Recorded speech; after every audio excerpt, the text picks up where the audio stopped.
مدور التاريخ حنا كتبناه يوم الليالي والسنين العنيدة. اقرا كتاب الله وابحث خفاياه، تلقى بنا من مات لاجل العقيدة. الله عطانا يا مقسم عطاياه، الله حبانا بالخصال الحميدة، واختارنا من بين باقي رعاياه، واختار منا خير صفوة عبيده. واعظم شرف والحمد والشكر لله يا من فاردنا بالصفات الفريده.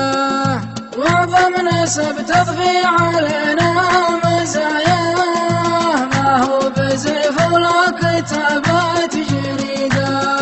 وحنا قريش العلم ما به مراواه، للعقول الواعيات الرشيده، واهل الوغى والخيل والصيت والجاه، واهل السيوف الصارمة الحديدة. وانا من اللي في المواقف تلقاه، نظرة فوق النجوم البعيدة. سلالة ابن العاص شجعان ودهاه، وان كانت تنشد ربعي المكيده. باقي القبايل